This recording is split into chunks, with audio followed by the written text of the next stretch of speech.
ये है complaint copy जो कल मैं कुंडली पुलिस चौकी में कंप्लेंट लिखवाया था, पुलिस को बुलाया था 112 पे कॉल करके। जिस लड़की को मैं लेके जा रहा था वो लड़की अपने घर से माँ बाप को छोड़ छाड़ के भाग चुका था, भाग के जा रहा था। और इसी के लेके दोस्तों बहुत बड़ा पंगा हो गया। कल मेरा संडे कल के दिन पूरे खराब हो गया। और एक टैक्सी वाला को और भी बुक किया था जिसका उसका भी 800 रुपए किराया नहीं दिया था रैपिडो बुक करके। और मेरे भी भारत टैक्सी में बुक किया था जो बहुत बड़ा अमाउंट था, 3-4 हजार 5 हजार रुपए मेरे लिए बहुत बड़ा था। और लड़की जो भाग के जा रहा था मुझे नहीं समझ में आया था उस समय कि वो भाग के जा रहा है, कैसे जा रहा है। बल्कि मैंने उसको पूछा भी आप अकेले इतना दूर कैसे जा रहे हो, तो उसने मेरे को कहा था कि मैं अपने घर जा रहा हूँ और यहाँ मैं पेपर देने के लिए आया था, पेपर के चक्कर में यहाँ पे रुका हूँ, भाई के साथ था, भाई चला गया। इसी के लेके मेरे से बहुत सारा टैक्सी ड्राइवर को कोई मतलब नहीं होता उसके जिंदगी से क्या करने आया क्या नहीं। हमारा काम होता है पिकअप करके उनको ड्रॉप करना। तो दोस्तों रास्ते में मैं अपने गुड़गांव सेक्टर 9 से पिकअप करके रोहिणी क्रॉस कर लिया, रोहिणी कुंडली जैसे कि अपना क्या कहते हैं मुंडका वाला टोल क्रॉस करने के बाद मुझे उसका लोकेशन में डॉट लग रहा था। तो मैं उनको ये बोला कि अपने घर से करंट लोकेशन वगैरह आप किसी से मंगवा लो, भाई वगैरह से मंगवा दो, ताकि आपको लोकेशन में मैं छोड़ दूंगा। क्योंकि भारत टैक्सी में इंटरसिटी बुकिंग लेके जाना बहुत बड़ा दिक्कत मेरे को लग रहा था। जो लड़की ये वीडियो है ना दोस्तों, यही लड़की है, इसी को मैं छोड़ने के लिए। तो बहुत बड़ा प्रॉब्लम कल के डेट में हो गया। एक लोकेशन के चक्कर में मुझे नहीं पता था उनके पास पैसा नहीं है, बल्कि मैंने पैसा भी पूछा था कि आप कैश दोगे या ऑनलाइन करोगे, ठीक है। तो उसने कहा था मैं कैश दे दूंगा, मेरे पास ऑनलाइन नहीं है। क्योंकि मैंने 1000 रुपये उससे मांगा भी था पहले ही कि मुझे टोल वगैरह में डालना है, तो उसके पास नहीं था। तो इसलिए चलो कोई नहीं, आप मुझे वहां कैश ही दे देना। लेकिन लोकेशन के लेके मुझे डाउट हुआ वहां सोनीपत पहुंचने से पहले कि आप लोकेशन डाल के दे दो या करंट लोकेशन मंगवा के दे दो। लेकिन जो लोकेशन वो डाल के दे रहा था उसका लोकेशन था कानपुर का, कानपुर जो 570 किलोमीटर दिखा रहा था सोनीपत से। तो बोला मुझे यहाँ छोड़ दो, यहाँ जाना है मुझे। मैं बोला आपने जो पहले डाल रखे हो ये लोकेशन वगैरह तो गलत है, यहाँ का किराया कुछ और है, वहाँ का किराया कुछ और है। वहां जाओगे तो आपको 16,000 से प्लस का ही लगेगा, क्योंकि 1200 किलोमीटर जाना आना मेरे को हो गया जाएगा, 600 जाना 600 आना। तो 12-13 रुपए किलोमीटर से लगेगा, जो 14-15 हजार से होता है, 18,000 प्लस किराया होता है। लेकिन मैंने बोला 16,000 से 15-16,000 से कम नहीं लगेगा। प्लस आपको 8 से 10 हजार रुपया किराया आपको अभी देने पड़ेगा। जब भी मेरे गाड़ी में तेल पेट्रोल CNG टोल जो भी डालूंगा तभी चलूंगा मैं वहां तक। भाई इसी के लेके बात पकड़ा गया कि वो लड़की भाग के जा रहा है, माँ बाप को छोड़ के कल से ही निकल रखा था। और किसी लड़का के चक्कर में, जो भी उसका एज था 15 साल 18 साल मुझे नहीं पता, वो कह रहा था मैं 19 साल के हूँ। तो जब भी मेरे को डाउट हुआ और उसके पास 1 रुपया नहीं था जो मेरे को पैसा देता, और जिस लड़का के चक्कर में भाग के जा रहा था ना उसका फोन उठा रहा है, घर वाला का पूरा फोन सब कुछ बंद कर दिया था। जिसके पास भाग के जा रहा ना उसका कोई कॉल था, ना कोई नंबर था, ना कोई बात करने की कुछ था।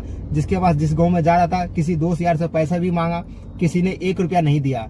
ऐसे हालात में कोई नहीं देता पैसे, किसी के भरोसे, किसी के बच्ची, किसी के माँ बाप से छोड़ के भागते। तो ऐसे मत भागा करो भाई लोग। जो भी मेरे देख रहे हो किसी को बाल बच्चे के इतने बड़े पाल पोस के बड़ा करता है और वो भाग जाता है छोड़ छाड़ के 18 साल के बाद में, तो ऐसे एज में उसको समझ नहीं आ रहा था। तो इसी के लेके मैं पुलिस को बुलाया कि उनके पास तो किराया है नहीं। मैंने उसको 2-3 ऑप्शन दिया, या तो मैं वापसी गुड़गांव छोड़ देता हूँ, अपने भाई बंधु परिवार से बात करवा दो, जहां बोलोगे वहां छोड़ दूंगा, आपको परिवार वगैरह पैसा दे देगा। क्योंकि आप भाग के जा रहे हो, उसने मेरे को बोल दिया खुला कि मैं लड़की के चक्कर, किसी लड़का के चक्कर में जा रहा हूँ, मेरे पास पैसे नहीं है, मैं वहां जाके आपको दिलवा दूंगा। तो भाई वहां जाके कौन देगा, नहीं देगा। इतना दूर जाने के बाद बहुत बड़ा चक्कर होता था, इसी के लिए मैं नहीं गया और पुलिस को कॉल किया। मैं बोला देखो आपको बीच में रास्ता में छोड़ना भी मेरे लिए बहुत बड़ा जिम्मेदारी की बात होता है, इसलिए मैं आपको बीच में भी नहीं छोड़ सकता हूँ कहीं भी। कल के कोई आपके साथ हादसा हो, और हो सकता था वो लड़का के चक्कर में जा रहा है, वो मेरे को इतना भी डरा दिया कि बोला कि मैं प्रेग्नेंट हूँ और ऐसे ऐसे बात है, ये वो वगैरह मेरे को डरा दिया, तो आप मुझे छोड़ दो। मैं बोला ऐसे नहीं छोड़ सकता आप, तो और भी मेरा जिम्मेदारी बन गया कि मैं आपको रास्ता में नहीं छोड़ के जाऊंगा। जो भी होगा या तो अपना आपका भाई बंधु परिवार के साथ ही छोड़ूंगा किसी के पास, या तो मैं पुलिस वाला के पास ही छोड़ के जाऊंगा।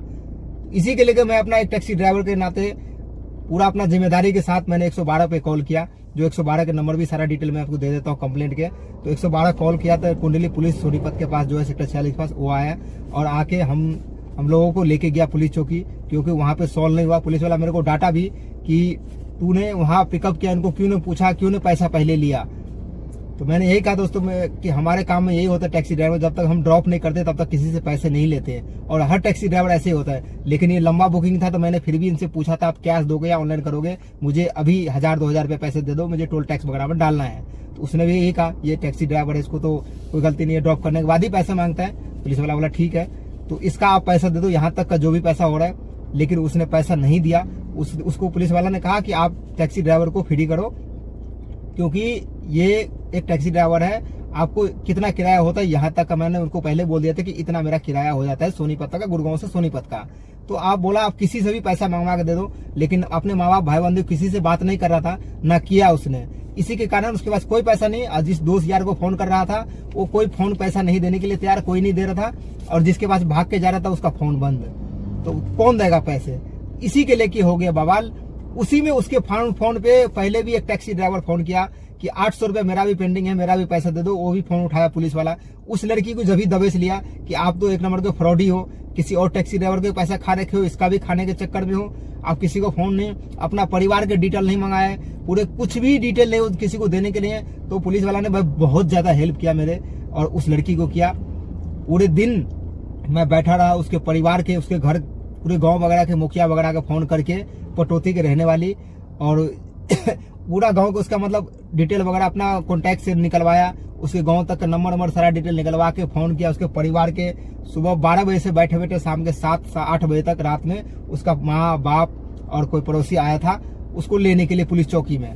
जब जाके उसका मेरे जो किराया था, मेरे को किराया भी दे दिया, जो मेरे को सोनीपत तक, गुड़गांव से सोनीपत तक का किराया होता, जो मैंने बोला उनको, वो मेरे को दे दिया सुबह ही। पूरे दिन का किराया नहीं, मेरा पूरा दिन खराब हो गया, कोई दिक्कत नहीं। जो भी मेरे को 1500 रुपए मिला, मान लो 1500 में बोल दो, 1500 मेरे को मिला जो मेरा किराया होता, लेकिन पूरा दिन खराब हो गया। कोई बात नहीं, एक बच्ची को उसके माँ बाप से मिलवा दिया हूँ, उसके माँ बाप के पास सौंप दिया हूँ, पुलिस के पास भी सौंप दिया हूँ। इससे बड़ी बात कुछ नहीं होता है। तो इसी के लेके दोस्तों, कल जो मेरा दिन जो खराब हुआ पूरा दिन, तो आप लोग को इस वीडियो में सारा चीज समझ में आ जाएगा। देखो, हम लोग टैक्सी ड्राइवर है, और टैक्सी ड्राइवर के नाते हम लोग को बहुत सारा रिस्पॉन्स होता है, बहुत सारा जिम्मेदारी होता है, बहुत सारा चीज होता है जो हम लोग को निभाने पड़ता है। तो इसी के लेके दोस्तों, कल का दिन जो था जैसे भी गया, अच्छा गया बुरा गया, आप लोग जरूर बताना दोस्तों, सही किया या गलत किया। एक बच्ची को उनके माँ बाप से मिलवा दिया, हो सकता था वो लड़की सुसाइड कर लेता, उसके पास कोई रास्ता नहीं था।